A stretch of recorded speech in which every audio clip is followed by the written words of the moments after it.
ಕಲಬುರಗಿಯಲ್ಲಿ ಹಾಡಹಗಲೇ ಜ್ಯುವೆಲ್ಲರಿ ಶಾಪ್ನಲ್ಲಿ ದರೋಡೆ ಮಾಡಲಾಗಿದೆ. ಮಾಲಿಕ್ ಜ್ಯುವೆಲ್ಲರಿ ಶಾಪ್ಗೆ ನುಗ್ಗಿ ದರೋಡೆ ಮಾಡಿದ್ದಾರೆ.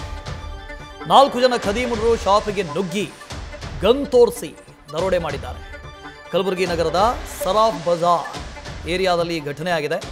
ಜ್ಯುವೆಲ್ಲರಿ ಅಂಗಡಿ ಮಾಲೀಕನ ಕೈಕಾಲು ಕಟ್ಟಿ ಹಾಕಿ ದರೋಡೆ ಮಾಡಿದ್ದಾರೆ. ಸ್ಥಳಕ್ಕೆ ಪೊಲೀಸ್ ಆಯುಕ್ತ ಡಾಕ್ಟರ್ ಶರಣಪ್ಪ ಭೇಟಿ ಕೊಟ್ಟಿದ್ದಾರೆ, ಪರಿಶೀಲನೆ ಮಾಡಿದ್ದಾರೆ. ಕಲಬುರಗಿಯ ಬ್ರಹ್ಮಪುರ ಪೊಲೀಸ್ ಠಾಣೆಯಲ್ಲಿ ಈ ಕೇಸ್ ದಾಖಲಾಗಿದೆ.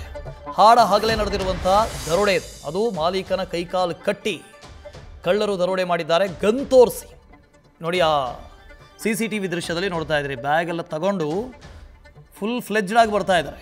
ಒಂದು ಟೋಪಿ ಹಾಕ್ಕೊಂಡು CCTVಲಿ ಗೊತ್ತಾಗಬಾರ್ದು ನಾವು ಯಾರು ಅಂತ. ಟೋಪಿ ಗಿಪಿ ಹಾಕ್ಕೊಂಡು ಫೋನ್ ಮಾಡಿಕೊಂಡು ಸಾಮಾನ್ಯವಾಗಿ ಗ್ರಾಹಕರ ರೀತಿಯಲ್ಲಿ ಬಂದಿದ್ದಾರೆ. ಇಬ್ಬರು ಮೊದಲೇದಾಗಿ ಬರ್ತಾರೆ, ಆಮೇಲೆ ಮತ್ತಿಬ್ಬರು ಜಾಯಿನ್ ಆಗ್ತಾರೆ. ಒಟ್ಟು 4 ಜನ ಬಂದು ಗನ್ ತೋರಿಸಿ ಹೆದರಿಸಿ ಮಾಲೀಕನ ಕೈಕಾಲು ಕಟ್ಟಿ ದರೋಡೆ ಮಾಡ್ತಾರೆ. ಹಾಡಹಗಲೇ ನಡೆದಿರುವಂಥ ಘಟನೆ ಇದು. ಹಾಡಹಗಲೇ ನಡೆದಿರುವಂಥ ಘಟನೆ.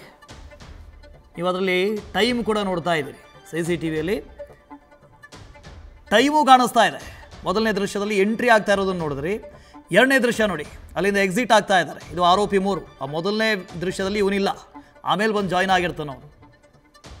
ದರೋಡೆ ಆದ ನಂತರ ಅಲ್ಲಿಂದ ಎಸ್ಕೇಪ್ ಆಗ್ತಾ ಇರೋದು ನೋಡಿ. ನಾರ್ಮಲ್ ಆಗಿ ಮಾಮೂಲಿಯಾಗಿ ಜನ ಹೇಗೆ ನಡ್ಕೊಂಡು ಹೋಗ್ತಾರೋ, ಜ್ಯುವೆಲ್ಲರಿ ಶಾಪ್ ಬಂದು ಜ್ಯುವೆಲ್ಲರಿ ಖರೀದಿ ಮಾಡ್ಕೊಂಡು ವಾಪಸ್ ಹೇಗೆ ಹೋಗ್ತಾರೋ ಅದೇ ಥರ ಹೋಗಿದ್ದಾರೆ. ನ್ಯೂಸ್ ಫಸ್ಟ್ ನಿರ್ಭೀತಿಯಿಂದ ನಿಮ್ಮ ಪರವಾಗಿ.